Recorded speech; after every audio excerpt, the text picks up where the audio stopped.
Martial Arts Academy. And I'm Simon Drew from Saffron Boot Camp. This is a short series of videos going through some basic kickboxing and mixed martial arts techniques. And also I'll be looking into some mobility work to loosen things off for you, and then some strength work which will supplement the techniques that we're looking at showing you. So this is the first video that we've done, and today we're going to be looking at the leg kick, which is a kick. This is the lead leg kick. It's a kick if they're in an orthodox stance, the top of the thigh or the calf.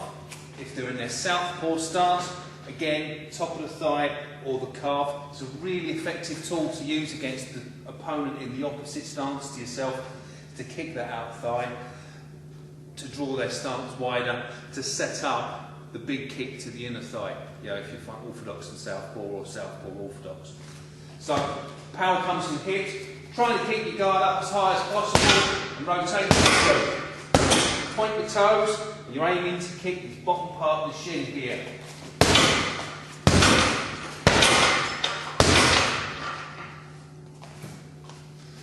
On the other side, this is your rear leg kick, obviously, again, if you're in an orthodox stance. Where you're aiming for on the outer part of the leg is where the fingertips end. You know, where that V in my shorts is. Yeah, that's where the pressure point is. Too high, it's too meaty. Too low, you're going to start to hit the knee. And again, power comes from the hips. Really important to get to the correct stance. Don't get too side on. Yeah, nice and forward to your opponent. Hips ideally 45 degrees. Again, trying to keep your guard up if you can. And kick it round.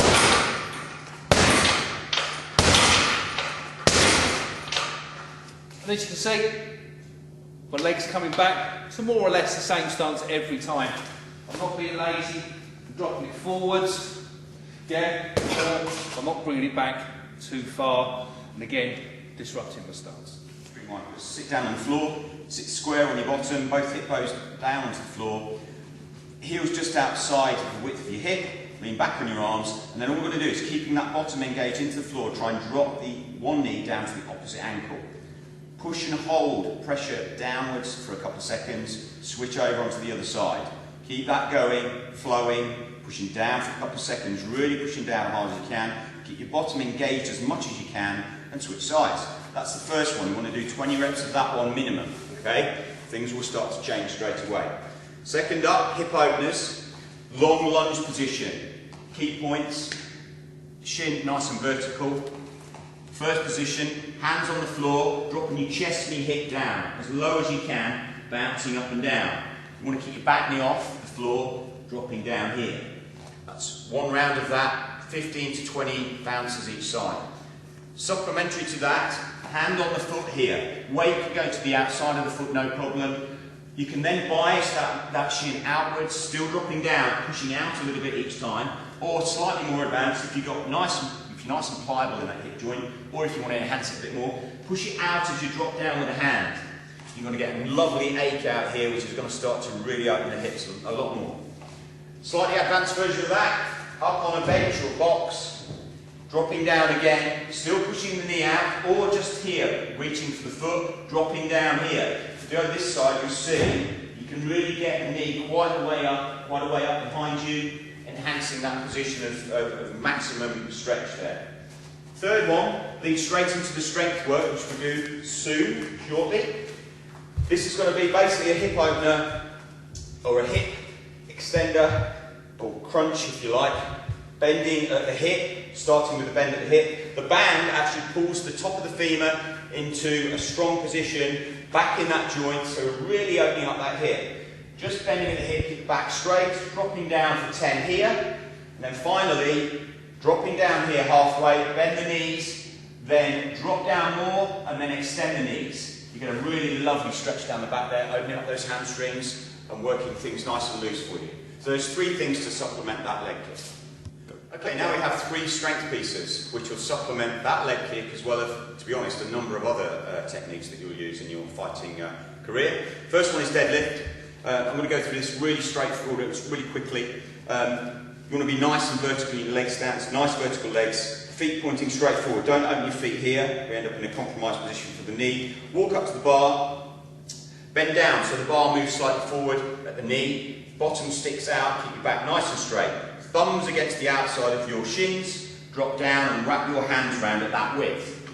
Now you're going to take a big deep breath in, hold that back nice and straight, and then straighten the legs, but keeping that back angle the same in relation to the floor. So you don't want to go here, okay, when you straighten the legs, you want everything to go up. Then you open up the hip joint, and then you do exactly the reverse going back down.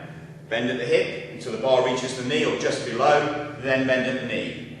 Straighten the leg, drive the hip forward. Drop the hip down, keeping your back straight, bend the knee. And as you gradually get into that, keep it nice and smooth, and as you build your confidence, you can start to actually get this a little bit quicker. Things start to move a bit quicker. This one is really key for back strength and glute strength. Next one is a glute bridge, driving the hip up.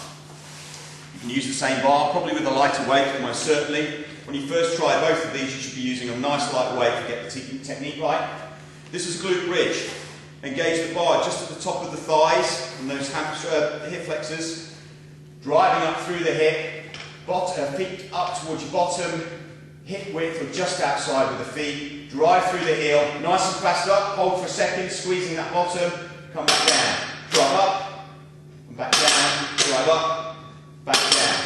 Okay. Now third one, to supplement this twisting action, there's actually two here. The first one I do as a warm-up possibly is using the ball to get working some rotational things here. So this is a really nice quick warm-up one, and you really want to just really ballistically get this ball moving. But do it after you've warmed up, you've done your normal warm-up, then build in some of this twisting motion here. Secondly, again, weight-bearing exercise with the kettlebell. Now we're doing a snatch, but we're doing a slight variation on that. The regular kettlebell snatch looks like this, driving up here. Drop down, you do a swing and then drive up, finish nice and high. We're going to take the bell to the outside of the stance and take it up in exactly the same way and put it back down there. This is the advanced version. I'll show you a slightly simplified version for those of you that aren't used to using kettlebells, so slightly safer. So you go to the outside here, drive it up, straight up to the top, bring it back down to the outside. So we're adding this bit of rotation here, which again moves straight to that kick position, up, back down, up, back down. Now the slightly safer version is exactly the same start position, up to the top, then back down to the middle. Means you got a lot more linear strength going on here to safely get that back, and then you plonk it over here and keep that rotation going until you've done your reps.